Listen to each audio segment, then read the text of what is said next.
Hello. Did you know that many traditional Sashiko patterns have special meanings? They represent strength and protection and maybe even bring good luck. So today I want to share a little bit about what I've learned about some of this fascinating symbolism in these beautiful designs. And I'm not Japanese, but I do appreciate the tradition. And so I'm going to share this in a respectful way. But if you want to learn more, I would say go to some of the YouTube videos of actual Japanese artisans. The name of this pattern means hemp leaf, and it looks like a geometric star shape. And in fact, in this quilt that I've made, I thought it was a star shape because I didn't know its meaning. And this quilt is all stars in either patchwork or in Sashiko designs. It's used often and it symbolises growth, strength and protection. Do you see it here on this pre-printed design that I did? You'll often see it incorporated into other designs. And it's also used in children's clothing to wish them a strong and healthy life. This pattern is called Blue Ocean Waves, a repeating wave pattern. It's for peace, good luck and abundant life. As well as in my Sashiko embroidery, it's also in some of the fabric I used in this quilt. I like to use my Sashiko in quilts.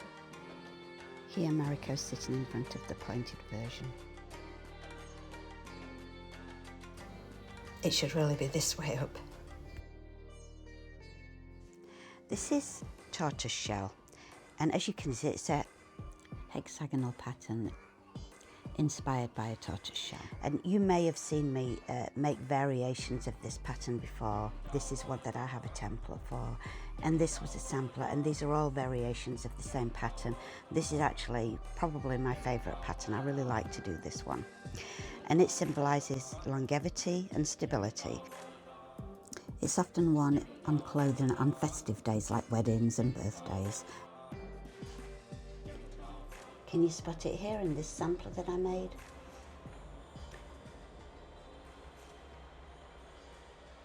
It's the hexagon shape that ties them all together. Can you see the hexagon shape in there? So it's really a pretty pattern and it's really quite fun to do too. Now this one is a pattern of interlocking circles, as you can see. And you can do this in many different sizes. And I'm not sure if you saw my video about a sampler I did recently. It used this, a very large form of this as a background, and then did patterns in these little shapes here. It was so large it was a bit difficult at first to pick out that it was actually that pattern. And I really liked that sampler. It was a great one to do.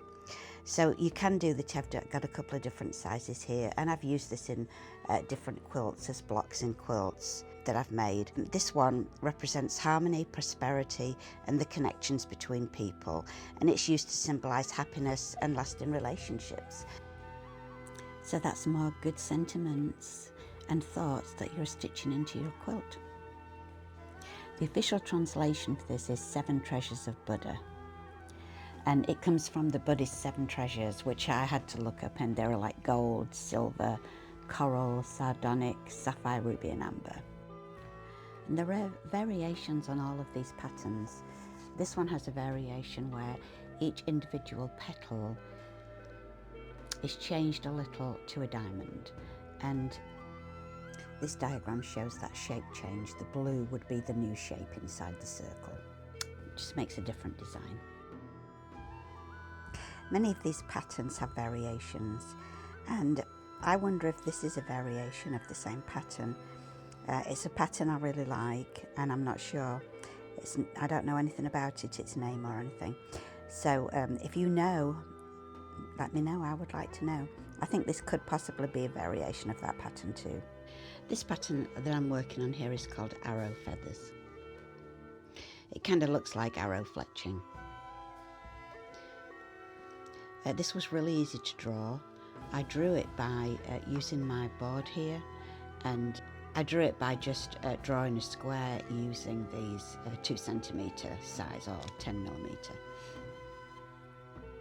And once I'd put the grid onto my fabric, then I just followed it to draw my steps and the diagonal lines. It was really a quick and simple one. If you want something quick to do, this is a good one. I was also thinking this might work well for a quilting pattern. Anyway, it represents protection and moving forward in life. And something really interesting that I saw about this is that it's often stitched into clothing given to brides.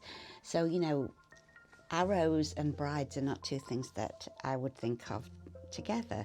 But then I suppose, you know, arrows and love, Cupid's arrow, etc. So maybe it's not so different as I first thought. Anyway, it's quite often sewn onto brides' clothing, and it's in order to give them a strong future. And so, you know, that's just you sew these things with you know, affection for people.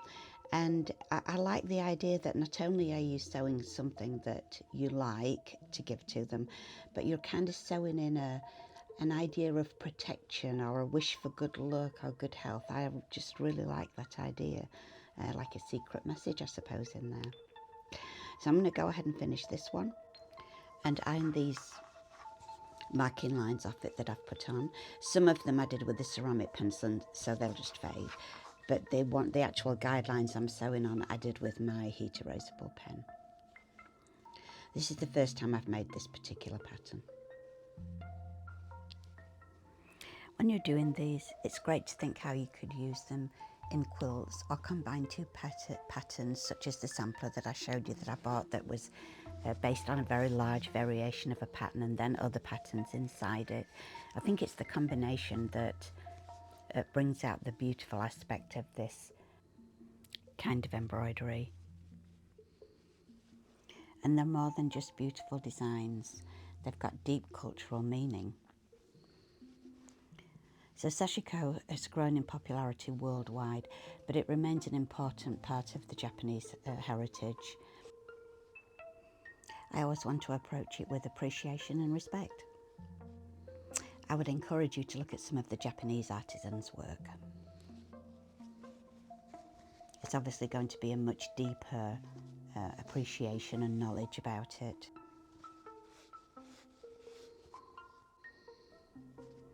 I'm just finishing the last few stitches here, and then we'll look at it.